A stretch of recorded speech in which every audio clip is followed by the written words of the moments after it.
ಇನ್ನು 7 ಡೇಸ್ ಇರೋದು ನನ್ನ ಹೈದರಾಬಾದ್ ಐಸಿಯನ್ ಕಾಂಪಿಟೇಷನ್ ಗೆ. ನಿನ್ನೆ ರಾತ್ರಿ ಲೇಟ್ ಆಗಿ ಮಲ್ಕೋದ್ರಿಂದ ಬೆಳಿಗ್ಗೆ ಹೇಳಲಿಕ್ಕೆ ಆಗಿಲ್ಲ, ಅದ್ರ ಸಲುವಾಗಿ ಡ್ಯೂಟಿಗೆ ಹೋಗ್ಲಿಕ್ಕೂ ಆಗ್ಲಿಲ್ಲ.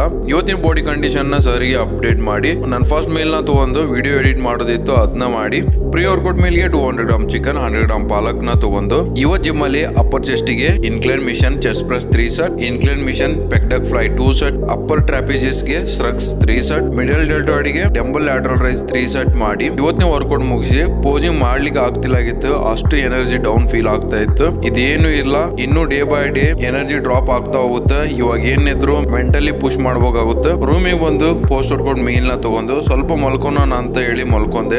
ಎದ್ದಿದ್ದು 6 ಗಂಟೆ ಡ್ಯೂಟಿ ಟೈಮಿಗೆ. ಬಾಡಿಯಲ್ಲಿ ಟಯರ್ಡ್ ಅನಿಸ್ತಾ ಇತ್ತು, ಡ್ಯೂಟಿ ಹೋಗ್ಲಿಕ್ಕೆ ಆಗ್ಲಿಲ್ಲ. ಇವತ್ತು ವಿಡಿಯೋ ಎಡಿಟಿಂಗ್ ಮಾಡೋದು ಪೆಂಡಿಂಗ್ ಇತ್ತು, ನಾ ಕಂಪ್ಲೀಟ್ ಮಾಡಿ ನನ್ನ last ಮೀಲ್ಗೆ 150 gram chicken, 100 gram palak ನ ತಗೊಂಡು ಕಾರ್ಡಿಯೋ ಮಾಡ್ಲಿಕ್ಕೆ ಹೊರಗಡೆ ಹೋದ್ರೆ ನಮ್ಮ ತಮ್ಮ ಅಲ್ಲಿ ಬೇಕರಿಯಲ್ಲಿ ಚೆನ್ನಾಗಿ ತಿಂತಿದ್ದ. ನಾ ಇಲ್ಲಿ ಕ್ಯಾಲರೀಸ್ ಬರ್ನ್ ಮಾಡ್ಲಿಕ್ಕೆ ಕಾರ್ಡಿಯೋ ಮಾಡ್ತಿದ್ರೆ ನಮ್ಮ ತಮ್ಮ ಅಲ್ಲಿ ಕ್ಯಾಲರೀಸ್ ಇಂಟೇಕ್ ಮಾಡ್ತಾ ಇದ್ದಾನ. ಇವತ್ತಿನ ಕಾರ್ಡಿಯೋ ಕಂಪ್ಲೀಟ್ ಮಾಡಿ ಮತ್ತೆ ರೂಮಿಗೆ ಬಂದು ಸ್ವಲ್ಪ ಪೋಸಿಂಗ್ ಪ್ರಾಕ್ಟೀಸ್ ಮಾಡಿದೆ.